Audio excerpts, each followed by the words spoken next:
Donc la paracha de Chukat, on a dit dans le discours de dimanche, c'est venu nous dire les dynimes de Touma, si quelqu'un l'a touché un mort. D'ailleurs, dans le petit cours de ce matin, j'ai parlé de ça. Quelqu'un qui touche un mort, un Cohen, est-ce qu'il peut rentrer? Il peut rentrer à l'hôpital. Est-ce qu'il peut s'opérer? Tout ça. Le Chizkouni, qui était en 1250 en France, il a dit, quelle est la raison de cette mitzvah de ne pas s'impurifier aux morts? Pourquoi Dieu, il nous a mis cette mitzvah? Il a dit, pour pas que les Juifs y soient souvent à côté des morts, et on va avoir de la peine, et ils vont pleurer. Vous savez? Pas comme les goïms. Les goïms, ils sont tout le temps, ils montent chez les morts, ils pleurent. Quand j'étais en Corse en 1981, il y avait presque, je sais pas, beaucoup de femmes habillées en noir. Et j'ai demandé au monsieur de l'hôtel, il m'a dit, monsieur, ici, quand ils perdent leur mari, ils prennent le deuil toute leur vie. Dieu, il n'a pas voulu ça. Dieu, il veut pas ça. Dieu, il veut qu'on soit heureux, parce que les morts, ils vont revivre. Et ne pas être à côté des morts et de pleurer toute la journée. C'est une bonne explication. Et qu'est-ce qu'il a dit Dieu dans la Paradouma? Huka hakakti ve'en leharher aharia. J'ai fait une loi et ne réfléchis pas pourquoi j'ai fait cette loi. Ça veut dire quoi? La Paradouma, elle est venue pour le mort, n'est-ce pas? Quand il y a un mort dans une famille, il a dit le Admour de Kalov, la Torah vient nous dire, ne cherche pas à comprendre ce que je fais moi, pourquoi j'ai enlevé celui-là et pourquoi j'ai enlevé celui-là. Un les harer. Oui. Et alors, le Rav de Seagate aux États-Unis, il a eu quelqu'un qui est niftar dans la famille.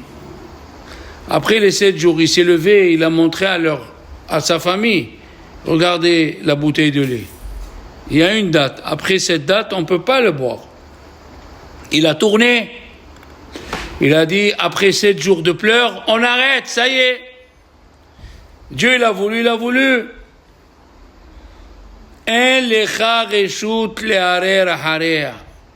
Tu n'as pas le droit de réfléchir à ce que je fais.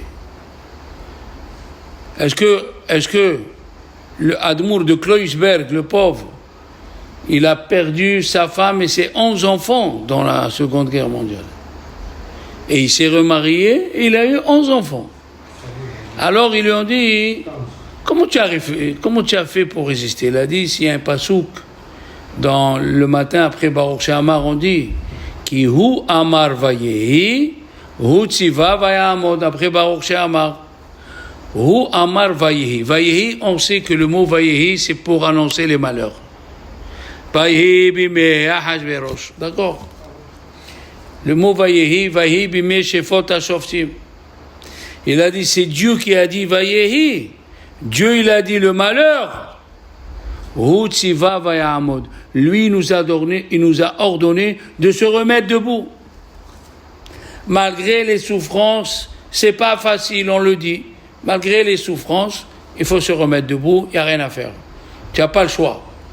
Le Ramban, il dit dans la paracha, Re'e. C'est écrit dans la Torah, Banim atem l'Hashem Elokechem. Vous êtes des enfants à Dieu. Ki am kadosh ata, tu es un peuple saint. Lo tasimu korha ben einechem. Ne vous faites pas des entailles entre les yeux. Il dit le Ramban, une chose extraordinaire. Il a dit, Dieu, quand il nous a créés à nous les Juifs, il voulait qu'on soit beau. Tu imagines un homme plein d'entailles comme ça, ils font les Africains. Ils s'ouvrent les mains, ils s'ouvrent ça parce qu'ils ont eu un mort. Dieu ne veut pas qu'on fasse les entailles, il veut qu'on reste beau avec notre corps. Comme il allait se laver tous les veilles de Shabbat, il lui a dit, son élève, où tu vas? Il a dit, je vais aller faire une mitzvah. Dieu m'a donné ce corps, je vais le laver. Je vais être beau. Qui beau Shabbat, il faut être beau pour Shabbat. Et qu'est-ce qu'il dit le Ramban? Une chose extraordinaire, Rabbi Moshe Bar Nachman.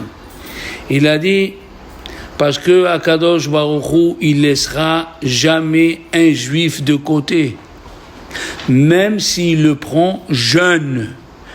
Afilou niftar benoar, même s'il le prend jeune, il s'occupera de lui, il le ramènera, il le fera vivre à Tihyat HaMetim. D'accord? Il y avait Rabbi Mordechai Metier. Il a perdu, que Dieu nous en préserve, quelqu'un avait 5 ans subitement. Hein? Et après on l'a vu, après 2 mois on l'a vu, qui danse dans le mariage de son petit-fils. Ils lui ont dit, on ne comprend pas, là, il y a à peine 2 mois. Il lui a dit, qu'est-ce que vous croyez, que je ne suis pas un être humain, je ne souffre pas. Bien sûr je souffre. Mais quand on casse le verre sous la choupa, dès qu'on casse le verre, tout le monde dit, c'est madav, n'est-ce pas ou pas? Il a dit, la même chose, il dit. La même chose, quand quelqu'un, il a perdu quelqu'un, même de jeune âge, il doit avoir la émouna. Tout ce que Dieu il fait pour le bien. Le Rambam, il dit, le roi Salomon plutôt, excusez-moi, le roi Salomon, il a dit, Tenu shechar la oved, donner de l'alcool à celui qui veut se tuer. C'est d'ici que c'est sorti qu'on donne un verre d'alcool à celui qui va mourir. Hein? Et il dit, le roi Salomon, donner de l'alcool à celui qui va mourir. Et du vin à celui qui est amer de ce qui lui est arrivé. Il demande le Imre Emet. C'est quoi cette explication? À chaque fois, on va lui donner l'alcool pendant 1 an. Il est en deuil de son père, alors pendant 1 an, on lui donne du vin. C'est quoi cette histoire? Alors de quoi il parle, le roi Salomon? Le roi Salomon, il ne peut pas parler qu'on lui donne du vin. Après, quand le fait du vin, il passe, on lui redonne du vin. C'est pas une chose normale. Il a dit, ici, on est venu lui dire, le roi Salomon, il est venu te dire, comme quand tu bois du vin, tu es saoul. Hein? Tu dors 3 heures, après tu te réveilles. C'est passé. La même chose, le deuil, il faut que tu aies confiance en Dieu. Il faut que tu aies confiance en Dieu, ça va passer. Elle ne va pas rester comme ça, la tzara. Chez nous, les Juifs, quand quelqu'un il est mort, il est passé dans une autre chambre. Il est avec toute sa famille. Hein? La Gemara, elle dit, il dit le grand devinant une chose extraordinaire. La Gemara, elle dit dans Yoma, Davtet, oui, le Mikdash Rishon, le premier Beth Amikdash, il est mort à cause des 3 péchés capitaux.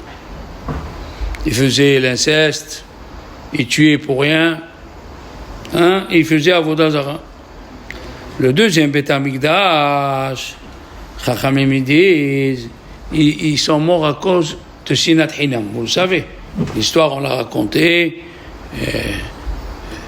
Le père, hein, il a dit le grand devina dans les Ruchal, mais c'est écrit un peu plus. Kamtsa ou Bar Kamtsa, vous rappelez l'histoire, Kamtsa ou Bar Kamtsa. C'était le père et le fils, et un il a invité l'autre, et le Shamash il a appelé l'autre. Il lui a dit, je te paye toute la Séouda. Je te paye toute la Séouda. Il lui a dit, je te renvoie. Alors il dit dans Yerushalmi, Perek Aleph Halacha Gimel, ils craignaient Dieu, les Juifs, dans le 2e temple. Ils craignaient Dieu et ils faisaient des mitzvot, ils avaient tout, mais ils aimaient l'argent, ils se haïssaient. Alors il dit le Gandevina, c'est quoi la Sinat Hinam? C'est quoi qui... Il a dit, la Sinat Hinam, est-ce que tu peux trouver quelqu'un qui n'aime pas l'autre pour rien du tout? Bien, aujourd'hui, voilà, nous, on voit quelqu'un à la synagogue qui nous a rien fait, on va le haïr pour rien. Alors c'est quoi Sinat Hina? C'est quoi il le haït pour rien? C'est quoi ça? Il a dit voilà le problème. Parce que quand quelqu'un, Réhouven, il lui a fait quelque chose à Shimon, qu'est-ce qu'il disait Shimon? C'est Réhouven qui m'a fait. C'est Réhouven qui t'a fait?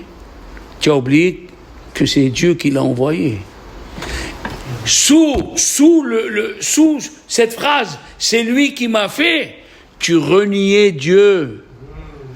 C'est lui qui m'a fait. Il t'a rien fait, lui. Voilà la phrase, il dit le Gaon de Vilna. Il y avait la kfira. Il niait Dieu. Quand quelqu'un s'énerve sur sa femme, je t'ai dit fais-moi les fèves, pourquoi tu m'as fait les haricots verts? Pourquoi tu dis c'est toi qui m'as fait? C'est pas toi qui m'as fait, c'est Dieu qui lui a mis dans la tête. Rav, il avait une femme, il lui disait fais-moi les fèves, elle faisait les haricots verts. Fais-moi les haricots verts, elle faisait les fèves. Le fils, il a vu ce système, il lui a dit papa, qu'est-ce que tu veux manger? Il lui a dit les fèves. Il allait chez sa mère, il lui disait il veut les haricots verts. Et elle faisait les fèves. Alors il était content, Rav, il mangeait. Quand il a appris Rav que c'est son fils qui faisait ce système, il lui a dit viens ici. Tu le fais plus. Il lui a dit pourquoi? C'est écrit dans la Torah. Limedou les shonam les shaker. Ils ont appris leur langue à mentir. Qu'est-ce que ça veut dire ils ont appris à leur langue à mentir? C'est écrit dans la Torah, ne mens pas. Ça veut dire même si tu mens que par la langue pour me rendre service, tu t'habitues à mentir. Limedou les shonam les shaker. Comme ça il dit le chinour. Pourquoi c'est assourd de se venger? Normalement c'est normal. Le matin, je t'ai demandé un bout du petit pain au chocolat. Tu m'as dit non. L'après-midi, tu viens et tu me demandes du petit pain au chocolat. Pourquoi je dois te donner? Parce que tu as oublié, c'est pas lui qui ne veut pas te donner. C'est Dieu qui lui a mis dans la tête. Ne lui donne pas. Qu'est-ce qu'il a dit, le roi David, quand il est venu, Shimei? Il est venu, Shimei. Le roi David, il était assis sur le trône et il y avait ses généraux et les anciens d'Israël. Il a traité David Améler, il lui a dit Ben Avat Amardout. Tu es fils de prostituée, en résumé. Et les généraux, ils ont voulu le couper en rondelles. Qu'est-ce qu'il a dit David? Restez à vos places. Hachem Amarlo Kilel David. On oublie cette phrase. On oublie. Tu mets dans le frigidaire un petit panaché pour toi. Tu viens, il n'est pas là le panaché. Qui a bu le panaché? Qui c'est? Ta femme te dit, il y avait ton petit-fils, il a ouvert, il a bu. Mais pourquoi tu lui as pas dit que c'est à moi? Ça vient du manque de Emouna. Aïe, aïe, aïe, aïe. C'est le manque de Emouna. Tu crois pas que tout ce qui fait Dieu... Apikorsut. La Apikorsut. Eh oui. Écoutez bien, je vais vous raconter 2 maasiot, mais c'est impossible si on n'est pas quelqu'un qui craint Dieu. Écoutez bien. Le Admour de Tosh. Tosh, c'est une ville au Canada où tous les habitants, c'est des chassidim. Mais quand je dis toute la ville, quoi. Toute la ville, c'est des chassidim. Et il y avait un monsieur dans cette ville, au dehors de la ville, où le Admour de Tosh, il envoyait son shamash, tous les Rosh Chodesh, il lui envoyait une enveloppe, tous les Rosh Chodesh. Le shamash, il lui a dit, mais ce monsieur, il n'est pas très religieux, pourquoi tu lui envoies tous les Rosh Chodesh? Écoutez bien, vraiment, moi, je ne m'attendais pas. Il a dit une fois, je suis parti dans le fleuve pour faire mikvé. Dans le fleuve, au Canada, et il y avait ce monsieur, ce juif. Comme il n'était pas religieux, il est venu, il a mis une planche sur ma tête pour pas que je sorte l'eau, la tête de l'eau. Ça veut dire pour que je meure. Et pendant 5 minutes, je me suis débattu. À la fin, il a enlevé la planche et je suis sorti. Alors il lui a dit, et alors? Pourquoi tu lui envoies l'enveloppe? Il m'a sauvé la vie. Il a dit, attends, je comprends pas. Une chose, je comprends pas. Il a dit, le Admour de Tosh, voilà ce que tu comprends pas. Quand il a mis la planche pour me tuer, c'était pas lui, c'est Dieu qui lui a mis dans la tête, mais la planche, il est Hayav Mita. Et quand j'ai réfléchi, j'ai dit, Hachem, je fais teshuva, là, quand il a enlevé la planche, c'est son libre arbitre qu'il a enlevé. Son libre arbitre, il lui a dit, enlève la planche. Alors moi, je divise la chose en deux. On dit en hébreu, palguinin débouré. Ce qu'il a fait au début, c'est Dieu. Et ce qui m'a sauvé, c'est lui. Alors je lui envoie. Mais il faut être très fort. La vérité, il faut être très fort. Comment c'est possible? Regardez. Rav Gershon Edelstein, le Rosh Yeshiva qui est mort là, de Ponovitch. Edelstein. Oui. Rabbi Gershon Edelstein. Il a invité quelqu'un à toutes ses fesses. Et c'est fait. Et tout le monde venait. Et il venait, lui. Son fils, il lui a dit, mais qui c'est ce monsieur? Il a dit, je vais te raconter. Quand je suis venu habiter à Tel Aviv, il m'a loué une chambre de l'appartement. J'avais pas où aller, avec ma femme. Et le soir du mariage, quand on a fini, je suis venu dans ma chambre. Et je suis parti voir le monsieur, je lui ai dit, j'ai envie d'aller aux toilettes. Il m'a dit, une chambre tu as loué, le toilette tu l'as pas loué. Il était obligé de descendre, d'aller chez un voisin pour aller aux toilettes. Il a dit, alors comment? Il a dit, ce qu'il n'a pas voulu me donner d'aller aux toilettes, c'est pas lui, c'est Dieu qui lui a mis dans la... Mais ce qui m'a loué la maison, et que j'ai trouvé une pièce, là c'est lui. Alors je l'invite. Mais on est chez les fous. Nous, on ne peut pas réfléchir comme ça. On ne peut pas réfléchir comme ça parce que notre crainte de Dieu, elle est petite. Notre crainte de Dieu, elle est petite. Rabbi Ovadia Yosef, ils ont découvert à sa mort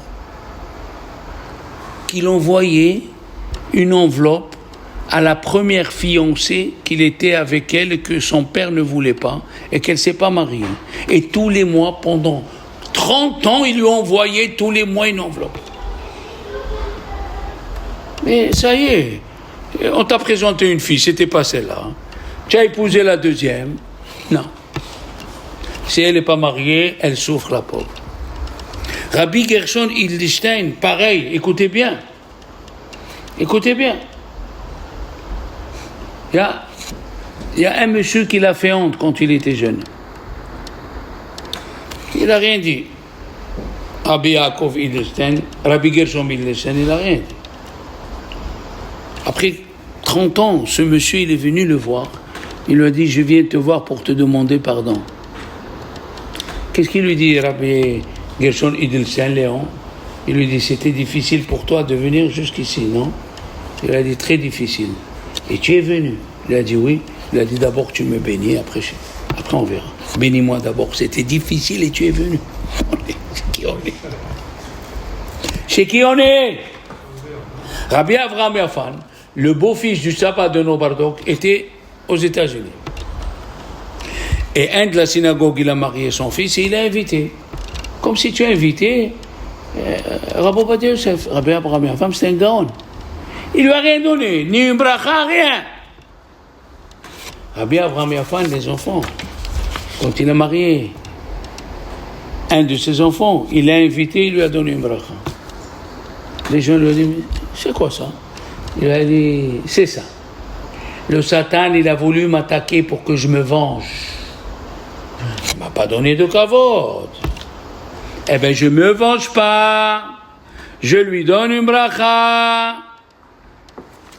D'accord? D'accord? Ça veut dire, toi, tu crois qu'il t'a fait du mal. Mais c'est une épreuve du bon Dieu pour voir si tu te venges ou non. Tu demandes à ton copain, fais-moi un café, il ne te le fait pas. L'après-midi, il vient lui, il te dit, fais-moi un café. Allez, qu'est-ce que tu fais? Qu'est-ce que tu fais? Il y avait un admour. Et quand un riche, il l'invitait, il allait. Et lui, le admour, quand il faisait une fête et il l'invitait, il ne venait pas l'autre. Il lui a dit, son fils, jusqu'à quand on va faire ce jeu? Il lui a dit, qui c'est qui est l'impoli, moi ou lui?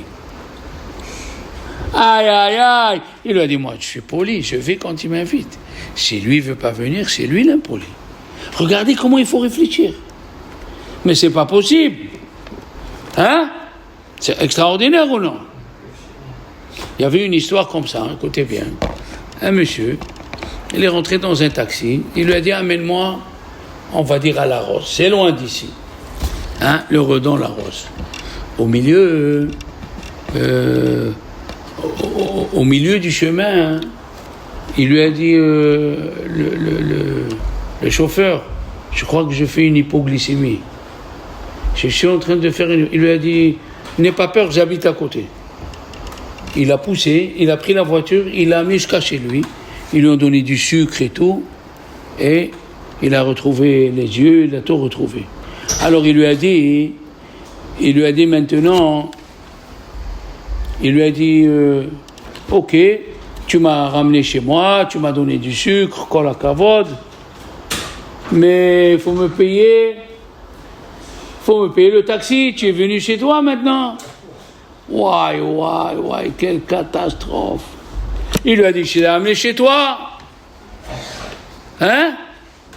C'est quoi là, là? Il lui paye pas. Il lui sauve la vie, il lui demande de payer. Aïe. Vous savez que c'est écrit dans la Torah. On était dans Nahal Zared. Tu vas lire dans la prochaine paracha. On était, comme ça s'écrit, Yashavnu benahal Zared. On était dans Nahal Zared 38 ans. Jusqu'à que Dieu nous a dit de se lever et de traverser le Nahal Zared. Et le Midrash, il dit, Zared, il faut, comme si c'était écrit, Zeret. C'est quoi? C'était un ruisseau qui faisait 40 cm de large. Et entre les camps d'Israël et Israël, c'était 40 cm. Et Dieu, il a dit, ne traverse pas. Quand Dieu ne veut pas, même 40 cm, tu ne peux pas traverser. Et quand Dieu il veut, même la mer Rouge, elle s'ouvre.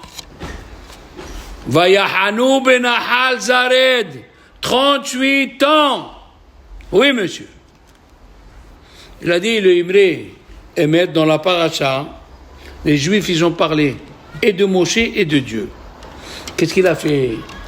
Dieu, il leur a envoyé Han-Nehashim, Has-Sérafim. Il leur a envoyé les serpents venimeux. Pourquoi c'est écrit Han-Nehashim avec le He? C'est ce qu'il dit le soir. Il y avait une colonne de nuée, pas comme on a appris quand on était petit. On nous a appris qu'il y avait une colonne de nuée qui tuait les serpents. Elle ne les tuait pas, Dieu ne les tue pas. Il y avait une colonne de nuée qui éloignait les serpents.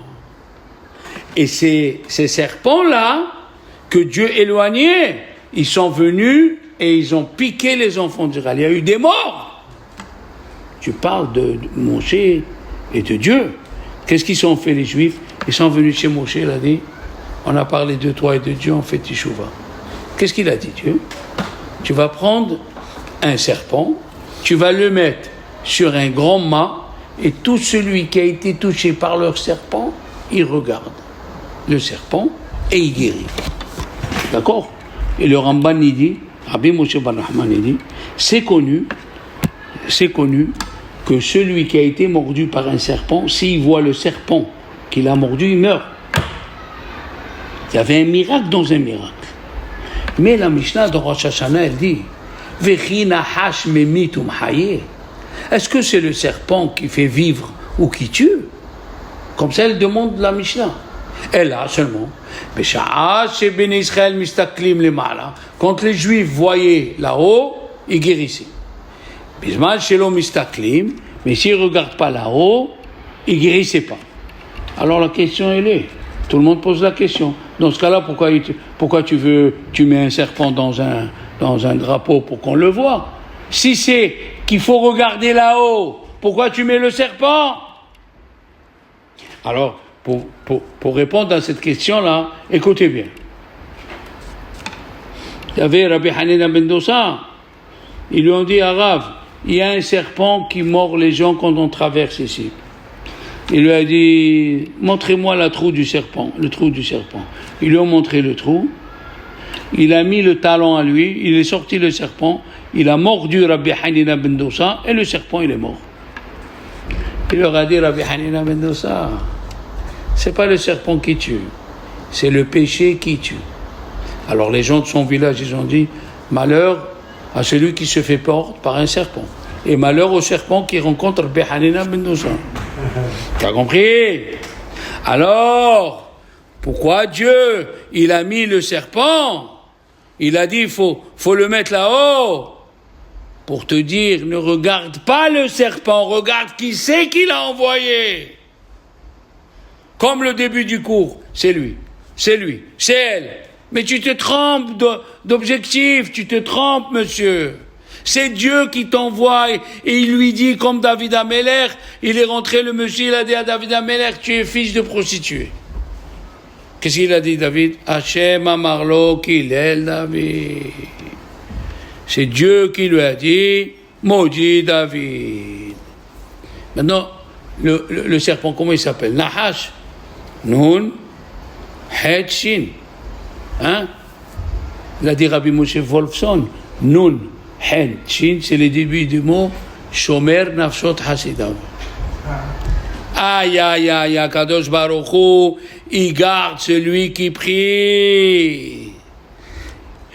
Il a dit le Sfat Emet, il a dit c'est quoi le serpent? Il a créé le médicament dans la plaie. Qu'est-ce qu'on fait avec le serpent? Il y a qu'ils éduquent les serpents et on prend le venin pour faire des médicaments. Tu crois que c'est le Nahash? La même personne. Ta femme qui t'a crié ce matin, si à Minha tu fais teshuva, tu dis pardon Hachem, tu rentres le soir, tu trouves la table. Et les fêtes, les salades, tu te demandes, mais qu'est-ce qui lui a pris? Elle a fait teshuva? Non, c'est toi qui as fait teshuva. Il y avait un monsieur pendant 6 mois, sa femme, 6 mois. Le soir, il mangeait n'importe comment, les habits par au passé, il est parti voir Rav Shach. Zichron bracha Rav Shach. Il lui a dit, Rav Shach, peut-être il y a 6 mois, tu as fait honte à quelqu'un au Beth Midrash. Il est parti, il a dit, Rabota, excusez-moi, avant qu'on commence, est-ce que j'ai fait honte à quelqu'un ici au Beth Midrash? Un monsieur, il a levé la main, il lui a dit, oui, moi, il y a 6 mois, tu m'as fait honte. Il lui a dit, je t'ai pas demandé pardon. Et tu m'as dit oui. Oui, je t'ai dit oui, mais le cœur n'y était pas. Je t'ai dit oui, il y avait des gens, hein. Tu le sais, tu te disputes à mort avec ta femme. Tu lui dis pardon, elle te dit ok. Qu'est-ce que c'est ok? Ok, c'est 0. Faut l'amener au resto, faut lui acheter un parfum. Faut enlever du cœur la haine. Qu'est-ce que ça veut dire ok? Il lui est parti, il a acheté du vin, il lui a acheté des gâteaux, il lui a tout acheté, il lui a amené, Rabbi, s'il te plaît, pardonne-moi, je me suis laissé pris. Il lui a dit, là, je te pardonne de bon cœur. Il est retourné à la maison, c'était mercredi soir. Il a trouvé la table de Shabbat avec les bougies, les assiettes de Shabbat. Il lui a dit, qu'est-ce qui se passe? Il lui a dit, ça fait longtemps que je t'ai pas fait un bon plat, j'ai voulu. Ça fait longtemps. C'est toi, ça fait longtemps. C'est toi qui n'as pas demandé pardon. Oui. Faut faire très attention. Nous lisons dans Barichi Nafshi de Rosh Chodesh, on raconte ce que Dieu il a fait, les miracles que Dieu il a fait, et au milieu, Léon on dit Marabou Ma'asecha Hashem. On dit Yetze Adam le Faolo, un homme il sort pour travailler, Yetze Adam le Faolo, Vela Avodato, Ade Arev, et le soir, il revient à la maison, on écrit Marabou Ma'asecha Hashem. Qu'est-ce qu'il vient faire le verset là-bas? Le verset, il est venu te dire, parce que toute la journée, quand un homme, il parle, il a un commerce, ou il travaille, qu'est-ce qu'il dit? J'ai fait, je suis parti, j'ai parlé, j'ai. Ah, il dit David, arrête, ça suffit. Marabou Ma'asecha Hashem, c'est Dieu qui donne. C'est Dieu qui donne. Zot Torah Adam qui amoud be'oel. Qu'est-ce qu'il y a écrit Oel. Mais quand quelqu'un meurt, qu'est-ce qu'on dit? Adam olech les bêtes olamo. Les bêtes olamo. Il va à sa maison qu'il a construite ici. Chaque jour que tu mets tefilin, chaque jour que tu pries, tu construis ta maison là-haut. Ici, tu es dans une petite caravane. Dans une petite caravane. Oui. Rabbi Shmuel Luria, il était Rav à Tzfat il y a un siècle. Les gens lui ont envoyé de l'argent parce qu'il allait sur les tombes de Rabbi Shimon bar Yochai, de Rabbi Meir, il priait pour tout le monde. Et une fois, il leur a dit, je peux plus prier pour vous, mais je vais vous raconter une histoire. Quoi? Quelle histoire? Il a dit, voilà, j'ai rêvé un monsieur d'ici, il est mort. Il est monté chez Dieu. Ils lui ont dit, tu n'as pas fini ta mission. Tu as fait des misvot, mais tu as fait des averot. Il a dit, j'ai peur. Tu vas retourner, tu vas naître, tu vas renaître. Il a dit, est-ce que je vais renaître dans la même famille? Des parents que j'avais gentils. Il a dit, je vais naître dans la même famille. Il a dit, est-ce que je vais étudier la Torah comme j'ai étudié quand j'étais jeune? Tu vas étudier la Torah. Tu vas retourner dans ta famille. Il a dit, mais est-ce que je vais être conscient ou je vais naître bébé? Il lui a dit, tu vas être conscient comme l'âge que tu as maintenant. Alors toute la synagogue s'est mise à rire. Qu'est-ce qu'il a fait, Rabbi Shmuel Luria? Il a dit, c'est pas un rêve, c'est une réalité, c'est vous, c'est une réalité. C'est vous tout le soir, vous mourrez, et le lendemain vous revivez, mais Hayam Etim. Et Dieu, il te dit, tu as encore un jour pour arranger. Fais quelque chose de bien. Accompagne les enfants à l'école, ramène les enfants qui font la bracha, paye les collages, tu sers à quelque chose. Qu'est-ce qu'on voit dans la paradoma? Parce que qu'est-ce qu'il dit un juif? Monsieur le rabbin, moi j'ai pas grandi, moi je suis rien. On lui dit viens. Le prix tzaddik, il dit une chose fantastique, il dit viens, on va t'apprendre quelque chose. Tu connais la vache rousse, pour la trouver il faut des millions. Après on la brûle, elle devient cendre. Qu'est-ce qu'elle devient? Rien du tout. Elle vaut plus rien. Et quand elle vaut plus rien, c'est elle qui purifie ceux qui ont touché les morts. Toi tu crois que tu es rien. Tu es grand chez Dieu. Chaque prière que tu dis, Hachem, protège mes enfants, qu'ils grandissent bien. Chaque prière que tu dis, Dieu il écrit. Alors, arrête de te descendre. Je suis moi, je suis rien. Arrête de te faire descendre. Mamash. Il a dit, le mois de Tammuz et le mois de Av, ils sont considérés les yeux. Eni ordamay.